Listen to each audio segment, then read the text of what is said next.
जय श्री राधे कृष्ण। आप सभी का आपके अपने YouTube channel VK Mishra present में बहुत बहुत स्वागत है। आइए आज आप सब सुनेंगे पुत्रदा एकादशी व्रत की कथा और अंत में सुनेंगे एकादशी माता की आरती। सावन मास शुक्ल पक्ष की एकादशी को इसे पुत्रदा एकादशी और पवित्रा एकादशी के नाम से भी जाना जाता है। इस दिन विशेष प्रकार से भगवान विष्णु, माता लक्ष्मी, माता एकादशी और त्रिदेवता की पूजा करनी चाहिए। यह सभी प्रकार के पाप और ताप को नष्ट करने वाली है तथा संतान इच्छुक भक्तों को संतान को प्रदान करने वाली है। यह पुत्र प्रदायिनी उत्तम व्रत माना गया है।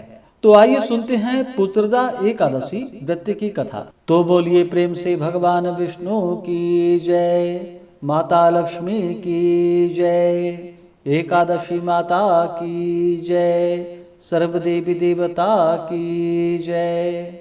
कथा के अनुसार एक बार युधिष्ठिर ने भगवान श्री कृष्ण से कहा कि हे केशव, श्रावण मास के शुक्ल पक्ष की एकादशी का क्या नाम है और इसका क्या महात्म्य है, कृपा कर मुझसे आप कहिए। तब भगवान श्री कृष्ण जी ने कहा कि हे राजन, अब आप ध्यान पूर्वक इसकी कथा को सुनिए। द्वापर युग में राजा महिजीत महिष्मती नगरी में राज्य करता था, परंतु पुत्र न होने के कारण वह अत्यंत ही दुखित रहता था और पुत्र प्राप्ति के लिए अनेक प्रकार के प्रयत्नों को करता था। अनेक प्रकार की चेष्टा करने पर भी उसको आनंद देने वाला पुत्र रत्न प्राप्त नहीं हुआ। तो राजा ने अपनी वृद्धावस्था को देखकर एक दिन अपनी सभा में अत्यंत ही चिंतित होकर प्रजागणों को संबोधित करते हुए कहा कि हे प्रजागणों, मैंने इस जन्म में जहाँ तक मुझे ध्यान आता है मैंने कभी कोई पाप कार्य नहीं किए हैं और न प्रजा से अत्याचार पूर्ण धन को लेकर अपने अर्थ कोष में संचित किया है, न किसी की धरोहर का हरण किया है, बल्कि अपनी प्रजा का पालन पुत्र के सदृश कर रहा हूँ। धर्म कार्य के द्वारा पृथ्वी को भी अपने वश में कर रखा है, अत्यंत दुष्ट कार्य करने वालों को दंडित किया है और शिष्ट शत्रुओं के साथ भी मैंने उत्तम से उत्तम व्यवहार किया है, परंतु न मालूम किस अज्ञात कारण के विषय से मुझे पुत्र रत्न की प्राप्ति नहीं हुई है। इस पर आप लोग ध्यान पूर्वक विचार कीजिए। इस प्रकार राजा के आर्त वचनों को सुनकर प्रजाजन और पुरोहित आपस में सम्मति करके राजा के कल्याण के निमित्त वन में चले गए और मुनियों के आश्रमों को ढूंढते हुए इधर उधर वन में भ्रमण करने लगे। उसी वन में उन्होंने अत्यंत ही घोर तपस्या करते हुए निराहार जितात्मा जित क्रोध महात्मान जो कि लोमश मुनि का उन्होंने दर्शन किया, जो कि सर्वधर्म तत्ववेत्ता एवं सर्वशास्त्र पारंगत दीर्घ आयु थे, जिनके की कल्प के अंत में केवल लोम ही गिरते थे। इसी कारण से उनका नाम लोमश पड़ गया। इस प्रकार उन त्रिकालज्ञ महात्मान लोमश को देखकर सब लोग अत्यंत ही हर्षित होकर निकट जाकर यथोचित रूप से उन्हें प्रणाम करके उनके पास स्थित हो गए। लोमश मुनि ने सब लोगों को देखकर यह प्रश्न किया कि तुम लोग कहाँ से आए हो और किस कारण से आए हो और यहाँ पर क्यों स्थित हुए हो। तब सभी लोगों ने कहा कि हे मुनिगण, हे महाराज, हम सब लोग अपने कष्ट के निवृत्ति के लिए आपके शुभ स्थान पर आए हैं। वह कष्ट यह है कि हमारा महिजीत नामक राजा अत्यंत ही धर्मात्मा है, परंतु वह पुत्रहीन है। इस दुख से उसे अत्यंत ही व्याकुल देखकर मैं सब आपकी शरण में तपस्या करने के हेतु हम सब एकत्रित हुए हैं। राजा के अहोभाग्य से हम सब लोगों को आपका दर्शन प्राप्त हुआ है, क्योंकि महात्मा एवं मुनियों के दर्शन मात्र से ही मनुष्यों के कार्य सिद्ध हो जाते हैं। अस्तु, अब आप हम लोगों के ऊपर कृपा दृष्टि करके ऐसा उपदेश दीजिए जिससे कि हमारे धर्मात्मा राजा का कार्य सिद्ध होकर उनका कल्याण हो। प्रजाजनों की इस प्रकार बातों को सुनकर क्षण भर तक ध्यान मग्न होकर राजा के पूर्व जन्म के वृतांत को समझकर लोमश मुनि ने कहा, यह राजा पूर्व जन्म में अत्यंत ही घोर पापी और महादरिद्र जाति का वैश्य था। अपने व्यवसाय के हेतु इस नगर से उस नगर में और उस नगर से दूसरे नगर में इसी प्रकार बराबर भ्रमण किया करता था। एक समय की बात है कि ज्येष्ठ मास के शुक्ल पक्ष की एकादशी को मध्याह्न के समय प्यास से अत्यंत व्याकुल होकर जल के लिए कोई उत्तम स्थान को ढूंढने लगा। संयोगवश उसको एक अत्यंत ही उत्तम और स्वच्छ जलाशय दिखाई पड़ा। उसको देखते ही जल पीने की इच्छा से उसके समीप गया। उसी समय वहां पर, जो कि कुछ ही दिनों की ब्याई हुई गौ अपने साथ बछड़ों को लिए हुए उसी जलाशय पर आकर जल को पीने लगी। उस समय इस मनिये ने उस जल पीती हुई गौ को हटाकर स्वयं ही जल को पिया। इसी पाप के कारण वह आज निसंतान है, परंतु कुछ पूर्व जन्म के पुण्य के प्रताप से उसको राज्य प्राप्त हुआ है। मुनि जी की बातों को सुनकर प्रजाजन और पुरोहित ने कहा कि हे महाराज, हम लोगों ने पुराणों के द्वारा इस प्रकार सुना है कि पुण्य कार्य करने से पाप नष्ट हो जाते हैं। सो आप कृपा करके इस प्रकार पुण्य का उपदेश करिए कि जिससे पाप नष्ट होकर राजा महिजीत को पुत्र उत्पन्न हो।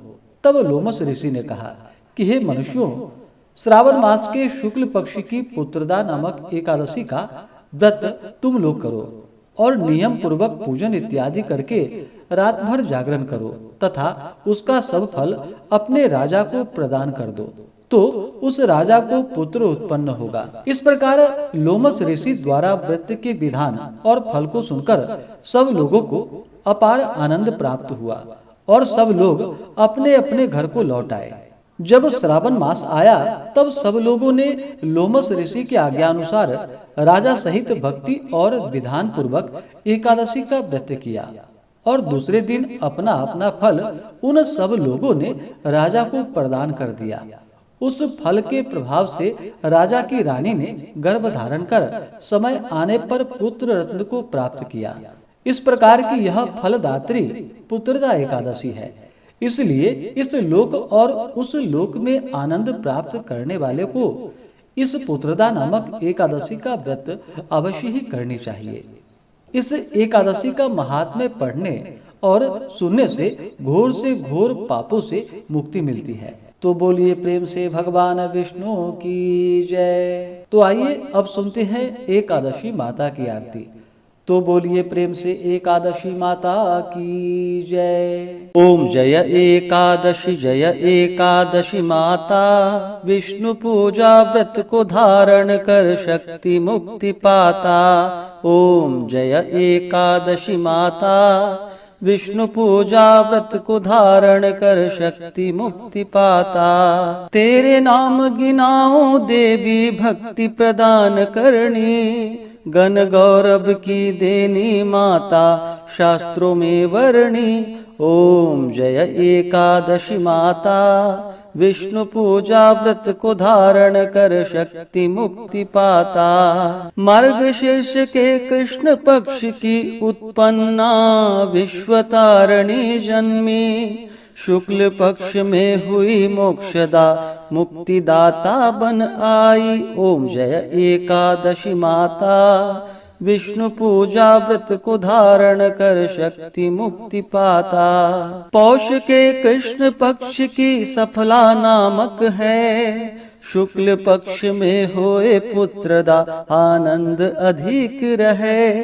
ओम जय एकादशी माता, विष्णु पूजा व्रत को धारण कर शक्ति मुक्ति पाता। नाम षट तीला माघ मास में कृष्ण पक्ष आवे, शुक्ल पक्ष में जया कहावे विजय सदा पावे। ओम जय एकादशी माता, विष्णु पूजा व्रत को धारण कर शक्ति मुक्ति पाता। विजया फाल्गुन कृष्ण पक्ष में शुक्ला आमल की, पाप मोचिनी कृष्ण पक्ष में चैत्र महाबल की। ओम जय एकादशी माता, विष्णु पूजा व्रत को धारण कर शक्ति मुक्ति पाता। चैत्र शुक्ल में नाम कामदा धन देने वाली, नाम वरुथिनी कृष्ण पक्ष में वैशाख माह वाली।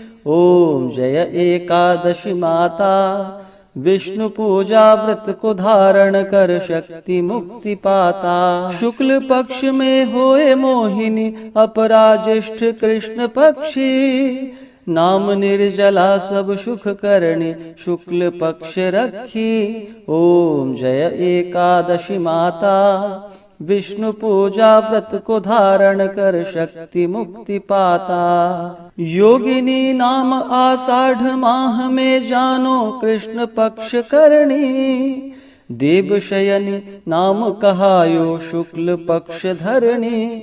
ओम जय एकादशी माता, विष्णु पूजा व्रत को धारण कर शक्ति मुक्ति पाता। कामिका श्रावण मास में आवे कृष्ण पक्ष कहिए, श्रावण शुक्ल में होए पवित्रा आनंद से रहिए। ओम जय एकादशी माता, विष्णु पूजा व्रत को धारण कर शक्ति मुक्ति पाता। अजा भाद्रपद कृष्ण पक्ष की परिवर्तिनी शुक्ला, इंद्रा अश्विनी कृष्ण पक्ष में व्रत से भव सागर निकला।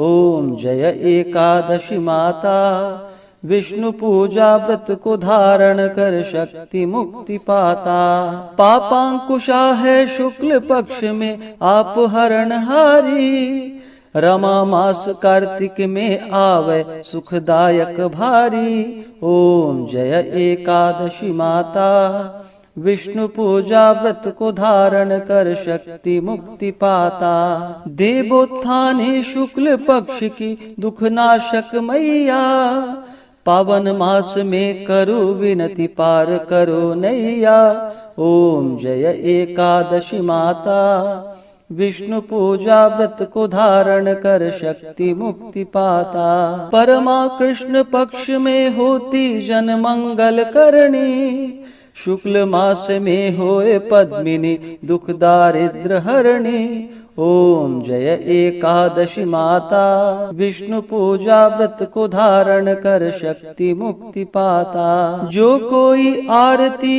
एकादशी की भक्ति सहित गावे, जन गुरुदिता स्वर्ग का वासा निश्चय ही पावे। ओम जय एकादशी माता, विष्णु पूजा व्रत को धारण कर शक्ति मुक्ति पाता। ओम जय एकादशी माता, विष्णु पूजा व्रत को धारण कर शक्ति मुक्ति पाता। हाँ, शक्ति मुक्ति पाता। तो बोलिए प्रेम से एकादशी माता की जय, भगवान विष्णु की जय, माता लक्ष्मी की जय, सर्वदेवी देवता की जय। तो आशा करता हूँ यह जानकारी आपको अच्छा लगा हो।